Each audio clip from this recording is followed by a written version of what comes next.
Conocí el trabajo de Mico Coria a través de Federico Vaz, un investigador uruguayo en diseño con el que hicimos el libro Diseño y Laboratorios de Innovación. Mico es el director del grupo de investigación donde trabaja Federico en la Universidad de Loughborough Borough en Londres. Me enteré que Mico hablaba portugués y decidí proponerle una entrevista cuando pasara por Helsinki, porque es finlandés. Y cuando vino a mi casa resultó que hablaba también castellano. Así que acá está nuestra charla desde el sofá de mi casa. Y como saben, me encanta hacer entrevistas y después seguir charlando, comiendo y tomando un vinito, en vez de solo cerrar el Zoom. Gracias, Mico, por pasarte un ratito. Mico Coria viene del diseño y la arquitectura, pero también incursionó en la economía, la gestión y la innovación. En esta charla hablamos de la precarización del trabajo que proponen algunos servicios y de un concepto teórico, el counterframing. Él nos va a explicar qué es y por qué cuando hablamos de innovación tenemos que poder tener diferentes marcos de acción para entender lo que diseñamos. Mi nombre es Mariana Salgado, esto es Diseño y Diáspora.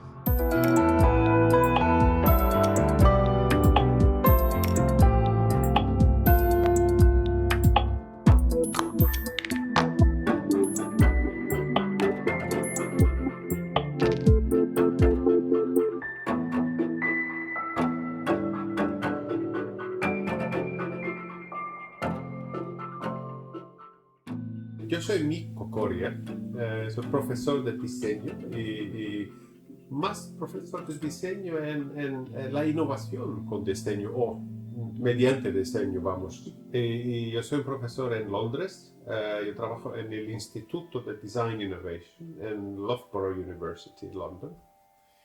Y nosotros hicimos este instituto en 2015 justamente para tener una herramienta, digamos, de confrontar la innovación social.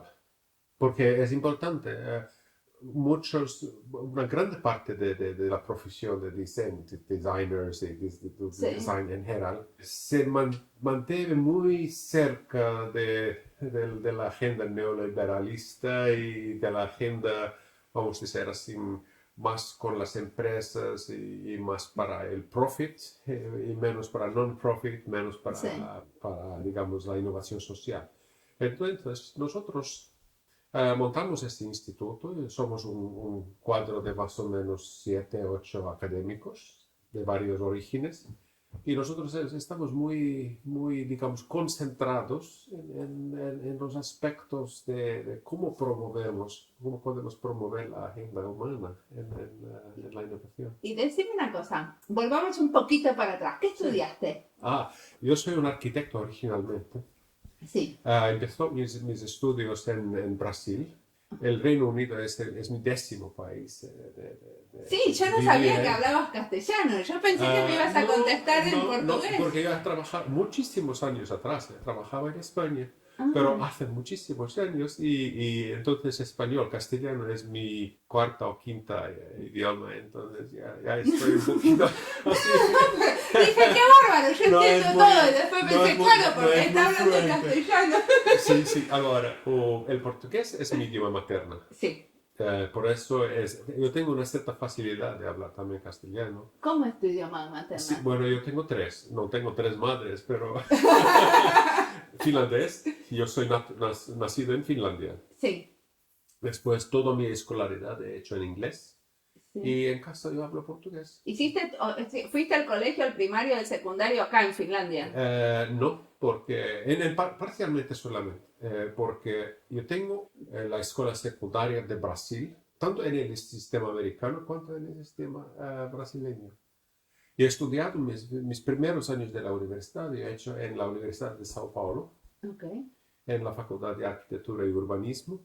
Y es desde entonces que nosotros hemos tenido esta preocupación, esta concentración con las favelas, el mejoramiento de favelas, la agenda social, de cómo hacer y tal. Empezamos nuestro trabajo en los años 70 con las favelas en Volta de Sao Paulo. Y por eso, es una continuidad muy de lejos. Ok, ahora entiendo un poquitito más. Entonces, sos arquitecto y cómo llega el tema de la innovación a la vida. Bueno, el gran problema es que arquitectos están siempre elaborando la agenda de otros.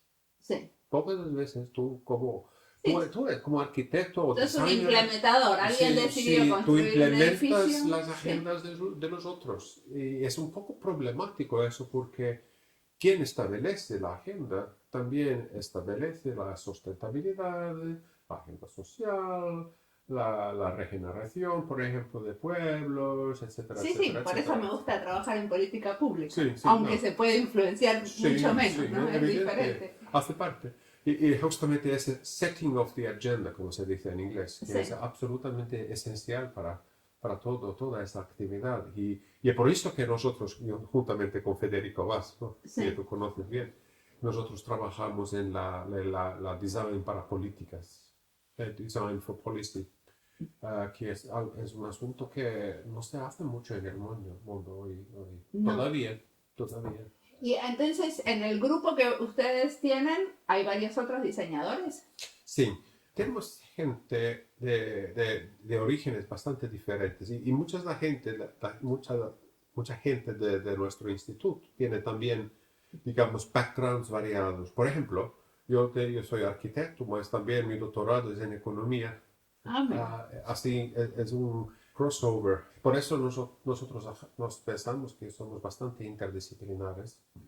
Y es importantísimo porque los grandes desafíos en Sí, castellano, ¿sí? desafío. Los grandes desafíos del mundo son interdisciplinares, claramente. Totalmente de acuerdo. Ahora, contame un proyecto y un caso, que siempre en mi podcast quiero ir a algo concreto, a un proyecto que vos estés como, que digas, mira, este es un buen ejemplo de la interdisciplinaridad y la innovación que te estoy hablando. Ahora, miren, nosotros hacemos muchos proyectos de varios tipos, tanto con estudiantes, trabajamos prácticamente solamente con mestrandos y doctorandos.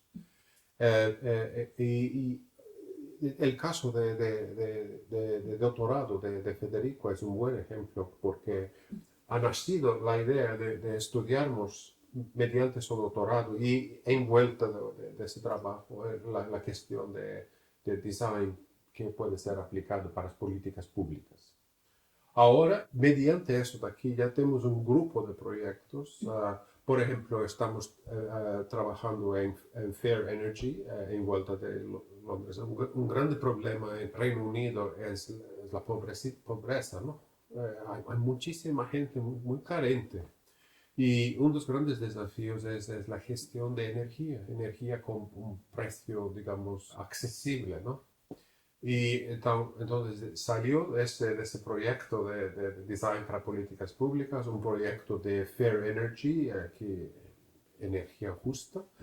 Salió por otro lado un otro proyecto que se trata de pensar cómo es que se puede reinvertir, hacer una inversión del pensamiento de design para hacer una vuelta, revuelta, como revolta también Sí. puede ser. Sí, darle una vuelta de tuerca. Entonces, nosotros llamamos esto de counterframing. Entonces, emprestar de sociología para leer de design, porque tú conoces muy bien que existe una terminología en design que nosotros llamamos de framing, Sí, como encuadramiento. sí, encuadrar algo. Sí, y ahora lo que pasa es que tiene que de facto rever este encuadramiento y nosotros llamamos eso de counterframing, y traer otros tipos de agendas. Counterframing es como hacer una propuesta y repensarla. Sí, porque el grande problema de encuadramiento Sí, es tú estás encuadrando con qué perspectiva. Si sí, tú haces el encuadramiento con perspectiva que es volvido, por ejemplo, a intereses comerciales o intereses de una agenda más neoliberal o tal y tal y tal, su encuadramiento no es necesariamente muy humano, ni es muy necesariamente muy aceptable para la gente más vulnerable. Estamos de acuerdo, pero por ejemplo, si vamos al caso de la energía justa, ¿no? O de la fair energy que hablabas antes, ¿qué es lo que ustedes hacen en ese caso? ¿Tienen un encuadramiento del problema o una manera de ponerle un marco teórico a eso? Sí, digamos, el principio teórico es de rever. En la práctica lo que hacemos, creamos instrumentos con que la gente puede cambiar de su providenciador de energía fácilmente. Creamos una metodología mediante lo cual la gente puede cambiar el proveedor. Exacto, un proveedor, service provider, y esto hace con que tú puedas hacer una base bastante radical en términos de los costos de energía. Entonces es casi como rever cómo se puede hacer los contratos, vamos. Así facilitamos de rehacer los contratos de energía en la práctica. ¿Y eso quién es el que lo está como llevando a cabo? Porque supongo que para las empresas de energía eso no es algo que ellos quieren, porque ellos quieren tener un cliente y para toda la vida que nos casemos y le termine. Por eso yo digo que es un proyecto muy interdisciplinar, porque nosotros no podemos hacer como designers, service designers y tal, nosotros no podemos hacer eso por todos. Pero lo que hacemos es trabajamos conjuntamente con organizaciones como ONGs, Citizens UK es un grande parcero de nosotros y ellos providenciaron, digamos, los facilitadores de esos procesos de cambio. Y también trabajamos con por ejemplo, el East London Mosque, que es la institución más la mezquita de Londres del Este. Trabajamos con Anglican Church en East London y otras organizaciones de ese género. Entonces nos providenciamos, digamos, casi un pensamiento detrás de esa actividad social que he hecho con participación de varios partidos. Es súper importante tener un conjunto de actores que pueden trabajar juntos, ¿no? Totalmente, pero decime una cosa, si volvemos al caso de la energía justa, que lo quiero entender, ¿ahí no necesitaron ustedes un cambio en la legislación, un cambio de leyes? No, porque lo que pasa es que tú puedes, como ya existe, digamos, la legislación tú puedes cambiar el providenciador de energía eléctrica después de un contrato de tiempo fijo de 1 año o 6 meses o lo que sea. Entonces, el Reino Unido es muy curioso porque ellos tienen esas facilidades de la protección consumidor, pero en teoría, pero ellos no facilitan implementación de esas actividades. Entonces, tú tienes una legislación que permite cambiar de empresa de energía, pero pocos hacen. ¿Por qué? Porque también tiene que ver un montón de eso, es que la gente se entere que puede cambiar, ¿no? Porque muchos no deben cambiar porque deben pensar, mira, si me voy a quedar sin luz por un mes en el medio. Eso es. Entonces es un proceso de cambiar también el pensamiento de empowerment de gente, de piensa que no, yo puedo hacer algo, yo puedo hacer alguna cosa que es vantajosa para mí, para mi familia, para la comunidad y tal. Y me interesa mucho que en sociedad con la gente de Citizens UK, con esa ONG, ustedes tienen un proyecto para ayudar a los indocumentados. Y nosotros también tenemos, Settle Our Status, que es un proyecto también que mediante lo cual hacemos colaboración con ellos. Eso es un proyecto que no tiene una legislación pronta. Por eso es un proyecto, digo yo, altamente político, vamos a decir así. Es crear una agenda política. Y así es, digamos, el rol de un designer es mucho menor. No es tan claro, porque tú tienes que tener una organización que es más volvido a crear, digamos, casi como una advocacia para rehacer la legislación.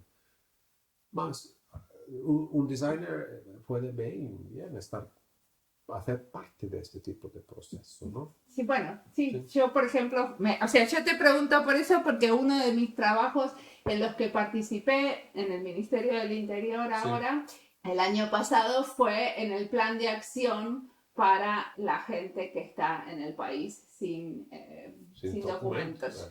Entonces, parte de un plan de acción, por ejemplo, es cómo se hacen partícipes diferentes actores. Y obviamente lo que vendrían a hacer acá las ONGs, o sea, los representantes como Citizens UK que tienen ustedes, cómo hacer que ellos puedan opinar y darnos ideas para armar ese plan de acción. En ese rol de facilitar esa participación, yo trabajaba. ¿Ustedes qué es lo que piensan? ¿En qué pueden intervenir en eso? Bueno, nosotros no tenemos las mínimas condiciones para montar campañas, pero lo que nosotros podemos hacer es participar efectivamente en campañas que son montadas por otras organizaciones, entonces hacer una participación. Y también lo que estamos haciendo mediante este Secular Status, este proyecto, nosotros estamos estudiando ese caso como un ejemplo de cómo es que se puede aplicar los principios del design para mejorar una campaña política con ese tipo de fin. Como el lobby que hacen las ONGs. Es un proyecto de lobby, pero es también, como nosotros sabemos muy bien, un proceso de design empieza con una especie de descubrimiento de lo que existe. Sí. Entonces, muchas veces estas organizaciones que hacen lobbying, ellos son organizaciones que se posicionan contra algo. Sí. A veces. Sí, y que no tienen una propuesta. Y a veces la propuesta única de esas organizaciones es estar o ser contra algo. Es un grande problema porque ellos pierden todas las oportunidades de crear algo con pensamiento lo que podría ser. Claro, bueno, para mí yo siento que eso es mucho mi rol desde el ministerio, tratar de co-crear con ellos algunas visiones de futuro que sean como posibles para poner en el algo, o sea, entender qué es lo posible, ¿no? Eso es. Que se puede hacer. No, es muy interesante eso, porque y yo creo que pensando que lo que podrían ser las alternativas, los retos alternativos, es algo que muchas veces los ONG son creados y montados y organizados para contrariar o para apoyar algo. Sí. Mas no tienen, digamos, un papel o rol de pensar en volta de lo que se puede hacer, en nuevas innovaciones y todo eso.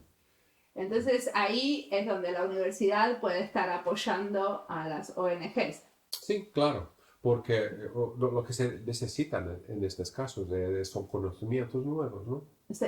Es importantísimo porque no solamente de comprender lo que se pasó, pero también pensar un poco más analíticamente quizás y pensar un poquito de la perspectiva de lo que es que nos podemos entender y aprender de esta situación, cómo es que nosotros podemos mejorar quizás nuestro partido o nuestras actividades o nuestra implementación para la próxima vez. O sea que de alguna manera el encuadre con el que trabaja tu grupo es investigación en diseño. Sí. Porque ustedes están usando las herramientas de diseño para poner hipótesis, para, o sea, como una manera de pensar en nuevos y posibles futuros. Es mucho eso. Y también nosotros entendemos también que design es algo que existe y que funciona, que opera en una área bastante entre las otras disciplinas. Entonces es algo que puede hacer casi una vinculación entre varias disciplinas, varios campos de estudio y al mismo tiempo también puede ser que puede ofrecer nuevas perspectivas trayendo algunos conceptos, por ejemplo, de sociología para, ¿no?, el campo del design. Como nosotros usamos el counterframing, que es bien conocido en el mundo de social movements. Entonces nosotros tracemos para el campo del design, para realmente invigorar un poco el pensamiento acerca de encuadramiento, cómo hacer. Es súper importante eso. Y lo que se pasa con design es que es problemático todo eso, porque los designers que son educados en las instituciones de design schools y todo más, ellos son educados en digamos, habilidades instrumentales de hacer el diseño. Sí. ¿Cómo es que yo voy a hacer un producto? No, quizás un servicio, ¿no? Pero no son treinados y no se aprende la política detrás. Y no se aprende tampoco cómo establecer las agendas de design, o no se reconoce digamos, el rol político que design siempre tiene, ¿no? Porque cuando tú haces una intervención, el Víctor Papanek ya reconoció hace 50 años atrás, que existe ese, o Tony Fry, todos que escriben acerca de el diseño la naturaleza política del design, existe. Y sí, que incluso como diseñador, si estás aceptando lo que viene de una agenda de arriba, de alguna manera que alguien te impuso, también estás teniendo un posicionamiento, ¿no? Que incluso la aceptación es un posicionamiento.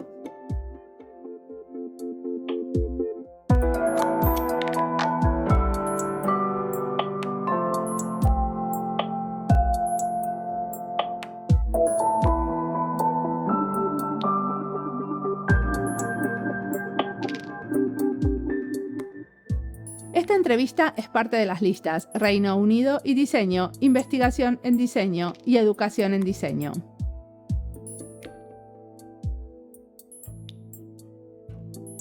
En vez de comentar la charla yo, que de mí espero ya estén aburridos, le pedí a Federico Vaz a que haga un comentario sobre esta charla. Él escuchó antes de que la publiquemos y acaban algunos de sus comentarios. Bueno, la verdad que un lujo esto de escuchar la entrevista de Mico en español. Es curioso porque hace años que trabajo con Mico, ¿no? Fue mi supervisor de maestría y después de doctorado, y nunca hablamos en español, nunca hablamos en castellano. Me vengo a enterar que era una posibilidad. No, bueno, sabía que hablaba en castellano, por supuesto, pero es curioso que alguna vez hemos hablado en portugués, más no en castellano. Y bueno, a diario hablamos en inglés. Así que esto de escucharlo hablando de estos temas en castellano fue bien interesante. Eso, la verdad que estuvo bárbaro.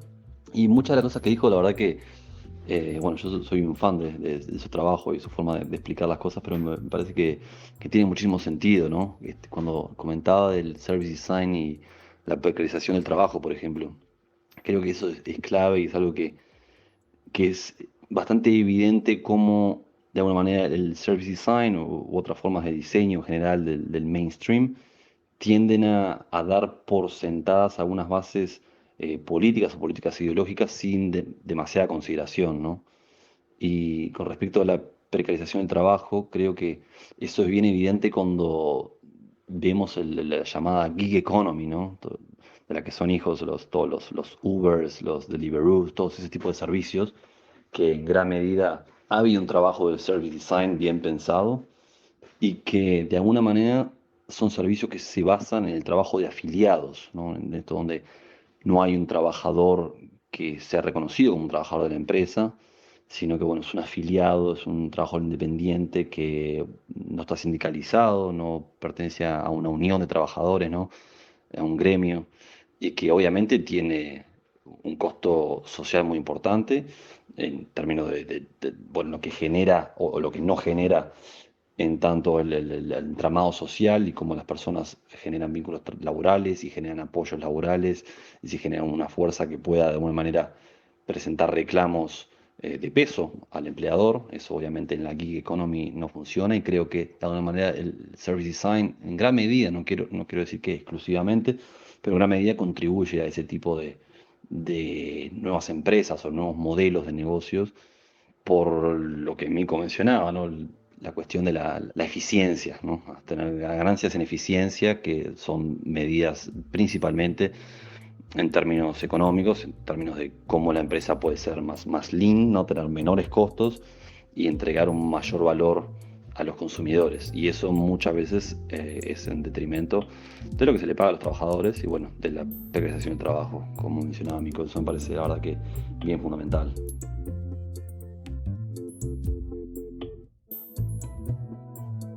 Ahora sigamos escuchando a Mico, que tiene mucho para contarnos.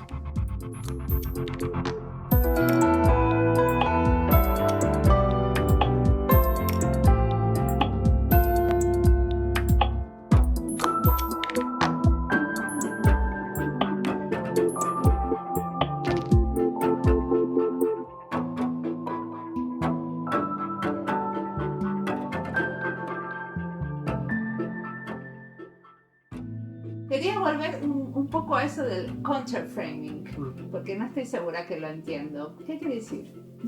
¿Me lo explicas? Por ejemplo, es la práctica demuestra para nosotros que cuando nosotros pensamos en encuadrar alguna cosa, es casi un punto de partida. Por ejemplo, si tenemos un programa de integrar gente, refugiados En Finlandia. en Finlandia, por ejemplo, Sí. existe una agenda oficial, un partido oficial, un procedimiento oficial, existe toda una política oficial, mediante lo cual nosotros hacemos el encuadramiento de los refugiados aquí.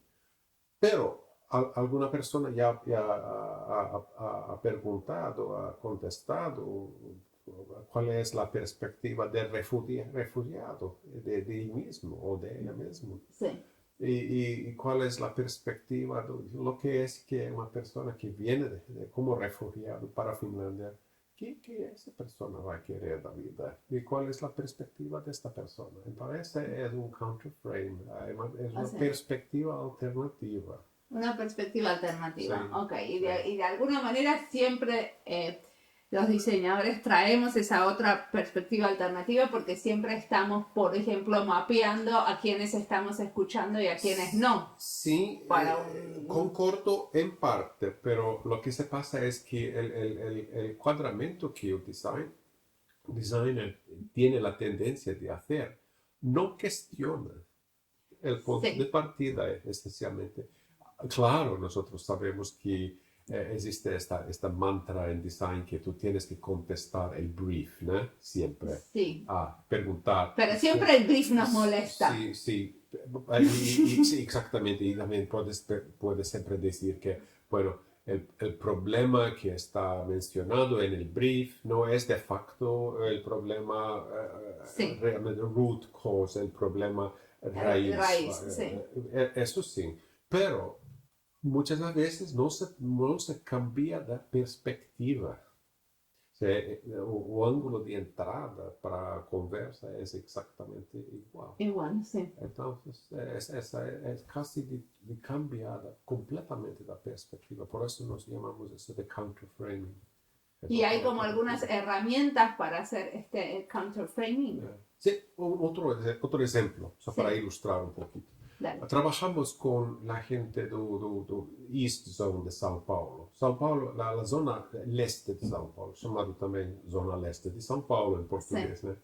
Es una zona con más o menos 4 millones de personas, que es una zona económicamente menos favorecida, entonces gente más pobre, y es muy lejos de los puntos de trabajo y es muy lejos del centro de Sao Paulo. Tú tienes que viajar 1 hora y media para llegar al trabajo y de vuelta en el fin de día. Entonces son las áreas, las periferias, como se llama en la periferia. La periferia. Y existía un plano de la municipalidad de fomentar emprendedorismo local. Yo creo que es una idea buena y valiosa y todo más. Porque creando empleo local significa así, muchas oportunidades que no habían antes. Y para gente no se tenga que desplazar. Sí. Pero lo que nosotros cuestionamos un poquito en este caso era qué tipos de servicios puedes observar en la zona leste en términos de apoyo de políticas públicas o instituciones o ONGs que apoyan emprendedorismo o entrenamiento de emprendedorismo. Entonces nos fuimos y comenzamos a entrevistar los jóvenes que quieren ser emprendedores y preguntar lo que es que tú ves en volta de ti que podría te apoyar en ser un emprendedor. ¿Tienes interés en ser un emprendedor? Y nosotros descubrimos que muchos tienen interés, sí, porque también no tienen muchas alternativas. Poquísimos, ellos tienen una grande confianza, una grande fe en sus habilidades, pero pocos tienen, digamos, acceso a cualquier servicio, sea público o público-privado, que podría, digamos, apoyar ellos en digamos, esta actividad de virar emprendedor. Entonces, en ese sentido, la municipalidad solamente pensaba en entrenamiento de habilidades de contabilismo y eso y aquello, sin otros piezas importantísimos del ecosistema de emprendedorismo. Entonces, volviendo y pensando, comenzando a ver la perspectiva del emprendedor, lo que es que tú ves acerca de tu ecosistema, que es importante para ti. Y ya cambió completamente la perspectiva y porque se ve que hay una política pública que viene de arriba para abajo y después lo que existe de abajo para arriba. Entonces las perspectivas... O sea que de alguna manera lo que están haciendo es el viejo y conocido diseño centrado en la gente. Exactamente, el sistema humano, más humano también, saliendo un poco fuera de design también, ¿no? No pensando que design siempre es la solución. No, y que hay veces que no hay una solución, que quizás es mejor no hacer nada. Sí, a veces sí. También. O por lo menos no invertir en... Sí.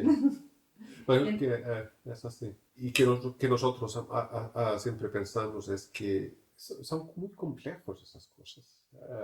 Existe una grande complejidad en el mundo, especialmente cuando se piensa en design. ¿Y de dónde vamos a empezar? Pero en la escuela donde vos, en la universidad donde vos trabajás, ¿ahí están enseñándoles a diseñadores o están enseñándoles a gente de otras carreras? Sí, en nuestro instituto nosotros tenemos estudiantes con background en design, tenemos estudiantes con background en ingeniería o background en tecnología. Eso es tu instituto, que es como tu grupo de investigación. Sí. Pero yo digo a los que están haciendo maestrías y doctorados en la universidad, que ustedes les enseñan, dan clases normalmente. Sí, bueno, claro. Una universidad como de nosotros existen focos disciplinares, ingeniería o digamos humanidades o design, y después tenemos a nuestra escuela, que es por definición, es una escuela interdisciplinar. Okay. Tiene un poquito la misma digamos, idea que tienen el Media Lab, por ejemplo, de TAIC o de otras instituciones que alcanzan varias disciplinas y traen estudiantes con backgrounds variados. Bueno, en el laboratorio de medios yo vengo de ahí, ¿no? Estudié ahí. No, o sea, no hay un bachelor, o sea, no hay un grado inicial, solamente se puede venir desde cualquier disciplina y uno termina siendo... es como ustedes en ese sentido. O sea, ustedes no tienen un grado inicial. Son maestrías y mestrados y doctorados. Perfecto, ahora entendí. Y por eso tenemos gente que viene con design backgrounds, con ingeniería, con artes plásticas, gente que viene con backgrounds de humanidades, sociología, lo que sea. Entonces, una gran variedad de gente. Quizás un mayor grupo, porque no somos un instituto de design innovation, todavía es de designers, entonces un 40% que tiene un background más. Claro. Después de eso es muy variado. Es muy interdisciplinario. Decime una cosa, me dio mucha curiosidad que me cuentes sobre el proyecto que hicieron con la Iglesia del Este de Londres. Bueno, es casi una participación con los grupos de fe. No solamente con la iglesia, mas también con la mezquita de East London.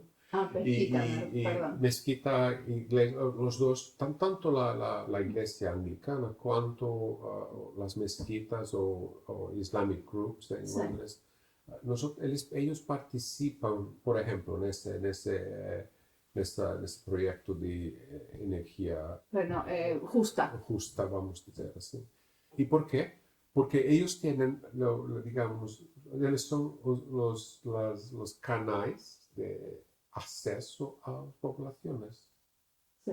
Porque ellos, si ellos trabajan con la agenda, por ejemplo, de Fair Energy, ellos pueden traer para el proyecto una cierta confianza, una cierta credibilidad y respetabilidad, y porque son miembros confiables de la sociedad, vamos a decir así. Y facilita mucho la intervención y la implementación de esos programas. Y también, si ellos participan en una agenda de crear o facilitar energía más justa o sustentabilidad, digamos, o lo que sea, ellos también, digamos, ayudan a crear agendas sostenibles más diversas. Y más diversas en la sociedad, que es absolutamente esencial para nosotros tornarnos esta sociedad más sustentable. Perfecto, entonces de alguna manera ellos tienen como un rol de intermediarios entre el proyecto de ustedes y una población más diversa con diferentes religiones. Eso es. Un par de últimas preguntas. ¿Qué te ves haciendo en el futuro? ¿Cómo imaginas que el trabajo de tu instituto va a evolucionar en el futuro? Bueno, claro, tiene que tener una cierta humildad, porque nosotros somos un instituto pequeño y somos poca gente, pero hacemos cosas, yo creo, interesantes y valiosas también. Entonces yo creo que en algún momento voy a empezar a hacer otras cosas, yo no sé lo que, quizás y trabajar en el campo de nuevo, porque así, la primera carrera que he hecho es de trabajar como designer comercial. Tenemos muchas casas, muchas edificaciones en varios lugares. Segunda carrera que he hecho en la área humanitaria, entonces trabajé muchísimos años en África, Oceanía. La cooperación internacional. Cooperación internacional y otras cosas así más. Y es ahí que yo he tenido este interés en innovación. O mejor, ¿por qué es que innovación no se pasa? Sí. Porque la falta de innovación es la grande pregunta que nos tenemos que, digamos, enfrentar. Y esa tercera carrera es de académico que desde 2003, que hace 20 años estoy haciendo que eso pasó después de tu doctorado en economía. Sí. Y ahora en la cuarta carrera yo no sé exactamente qué voy a hacer. Es quizás una mezcla de todo. Vamos a ver. Muy bien. ¿Y qué nos recomendás si queremos leer sobre innovación social y por ejemplo, a mí me interesó counterframing? ¿Qué nos recomendás leer? Bueno, existen bastantes libros que contan, por ejemplo, ejemplos de social movements y son muy interesantes. Existen varios. Solo hacer un Google de social movements y ya abre una literatura interesantísima que he hecho a partir del activismo social. Y ahí no entra mucho design en esta literatura. Bueno, hay un poco de literatura sobre diseño activista, diseño claro, militante. eso sí. ¿Hay algo que te inspire a vos especialmente que nos quieras recomendar? Porque buscar en internet podemos buscar todos. Bueno, que me ha inspirado personalmente, claro, es los trabajos de Ezio Manzini, es muy interesante. También, claro, volviendo al pasado, el trabajo de Papanek. Pero Papanek ya hace muchos años atrás. Eso ya lo leímos todos. Sí, y en los últimos años he tenido interés en el trabajo también de Escobar. Sí, de Arturo Escobar. Arturo Escobar, que es súper interesante. Y claro, el trabajo de Tony Fry y otros que hacen, piensan acerca del rol política, design. Sí, o Cameron Tolkien. Cameron Tolkien, claro, sí, está en ese grupo y tal. Y entonces existe más ¿cómo se llama en inglés? It's very thin. ¿Sabe? Son pocos los actores. Sí, aparte yo me doy cuenta que vengo haciendo esa pregunta hace mucho tiempo y terminamos en la misma gente. O sea, damos vuelta entre Tony Fry. Eso es. No, es así. Pero entonces hay mucho campo que la gente puede trabajar. Yo creo que también hay que tal vez rever un poco el posicionamiento de design en esta literatura también. Y por eso que, por ejemplo, nosotros somos un poco críticos a ese framing theory, frame the case doors, por ejemplo, que nosotros pensamos que, bueno, hay otras perspectivas también por allá. Y estamos trabajando con Sharon Prendeville de nuestra escuela. Federico Vaz, Sharon, otros. Poco a poco nosotros estamos juntando más literaturas interesantes también. Muy bien, me tienen que invitar a sus grupos de lecturas. Sí. Eso es. Y decime, ¿qué le aconsejarías al mico joven que recién empieza y se gradúa? Yo creo que es necesario pensar un poquito la agenda de cómo vivir con la agenda que se propone para el designer hoy.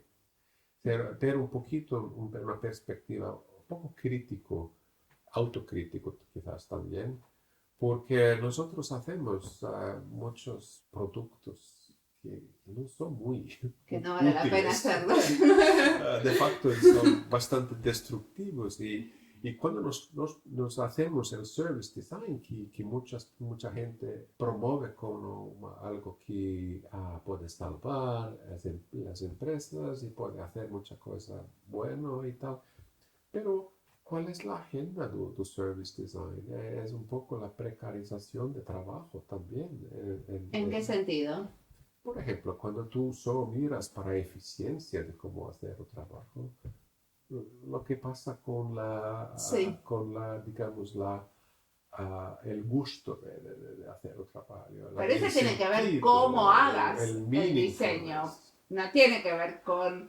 Porque no todo el diseño de servicios va hacia la eficiencia. Sí, más bastante. Una parte grande, es verdad.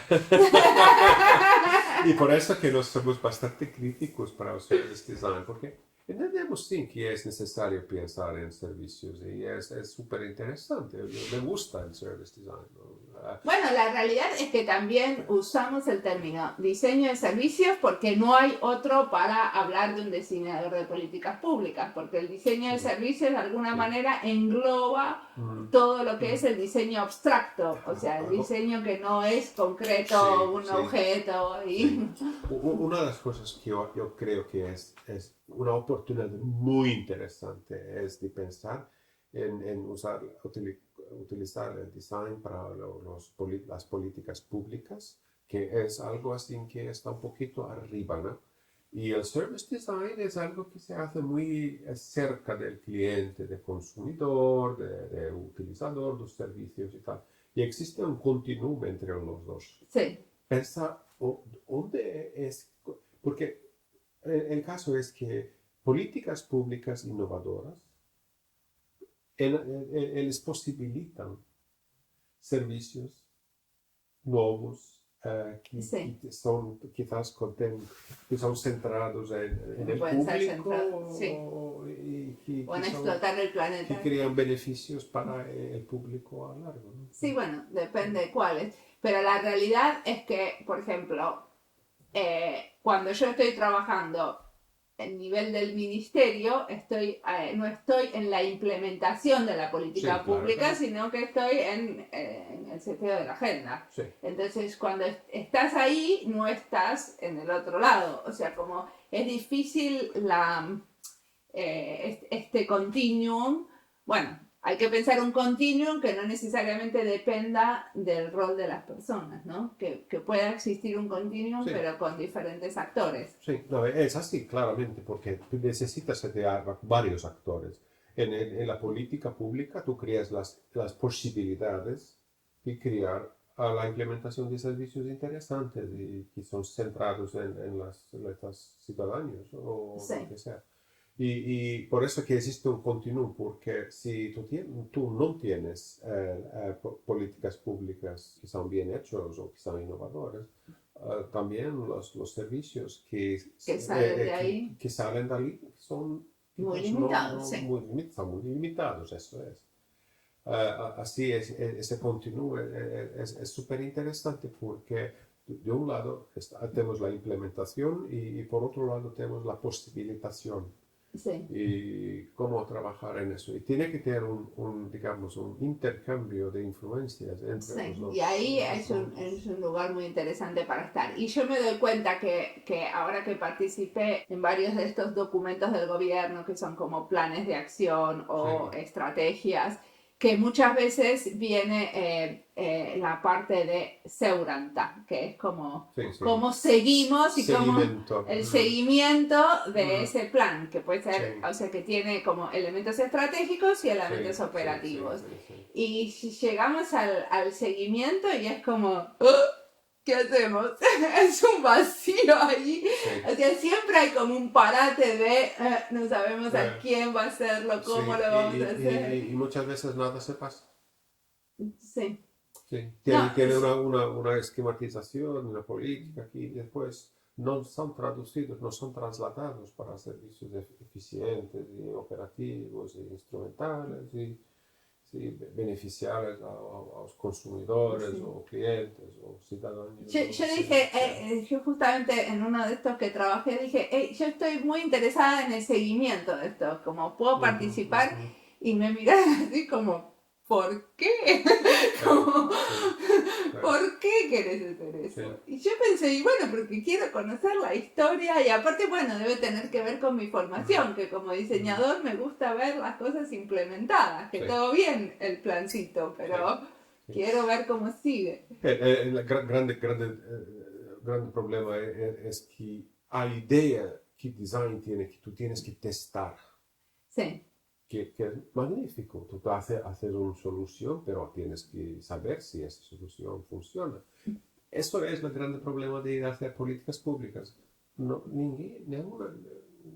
se testa. Bueno, algunos están hablando del prototipo Sí, de políticas públicas, pero Sí. yo todavía Pero es no sé muy cómo se difícil hace. hacer porque no está dentro de la estructuración de cómo hacer la política pública. Es justamente lo que interesa a nosotros con Federico, de cómo es que se puede testar, por ejemplo, crear un proceso de crear políticas públicas que primero son testables Sí. y segundo que de facto son testados. Sí. Entonces es así. Y que ese testeo a la vez esté planeado de tal manera que sea abierto para que nos dé lugar a nuevas soluciones. Sí. Bueno, buenísimo. Muchísimas gracias por la entrevista. Por nada. Sí.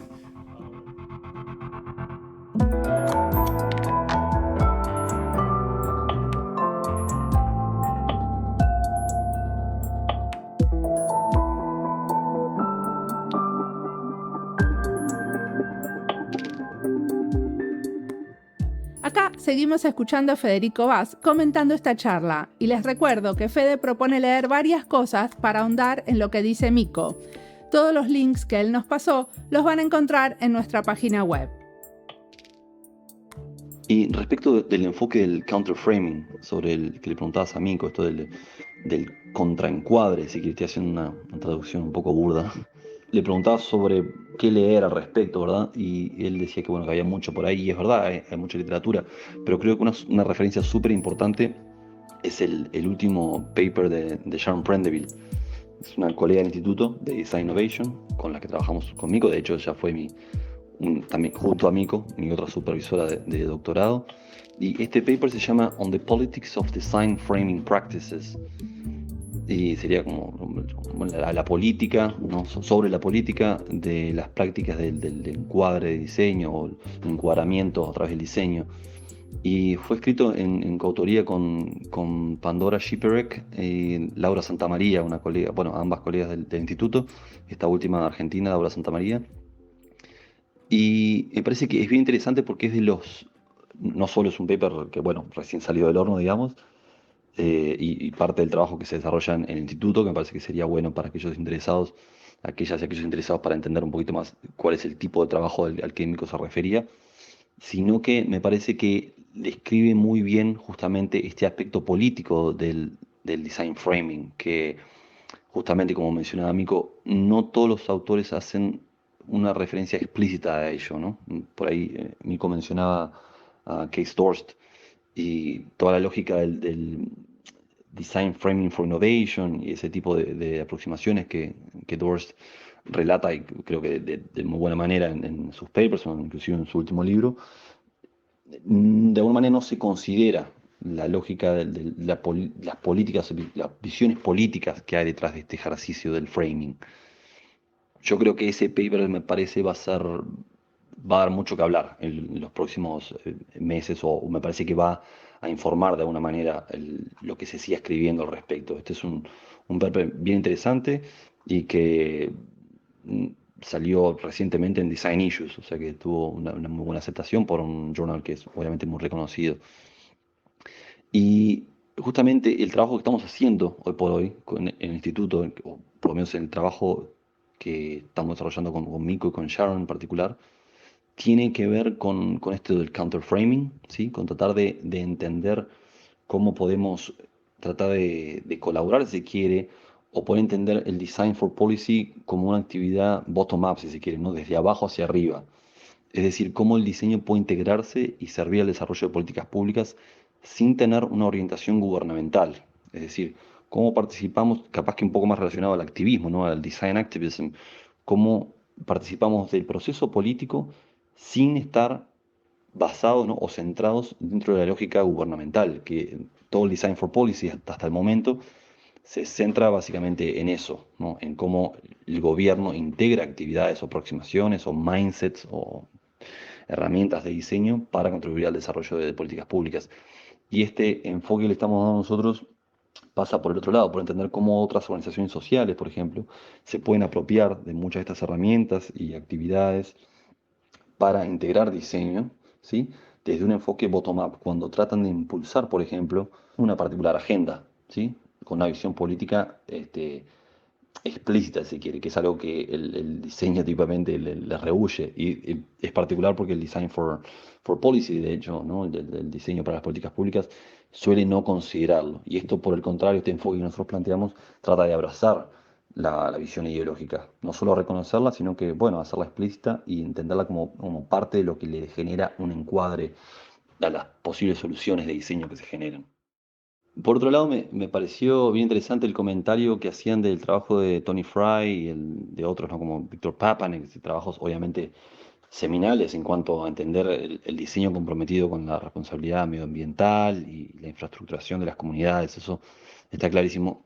Creo que en mucho menor medida se habla del trabajo de Gibbon Siepes, por ejemplo, ¿no? Que no solo eso, fue muy crítico con el trabajo de Papanek, por ejemplo, sino que muchas veces lo hizo o lo hace desde una perspectiva mucho más cercana al latinoamericanismo, ¿no? Que eso me parece bien interesante, sobre todo hoy por hoy cuando hablamos ¿no? de los sures esta idea también del diseño postcolonial. Me parece que es bien interesante considerar estas perspectivas. En ese sentido, el último libro de Lara Penning, La desobediencia al diseño, ¿no? Disobedience of Design, recopila justamente las perspectivas de Bonsiepe, y creo que es un aporte muy bienvenido porque realmente no de los autores más reconocidos en el norte global, ¿no?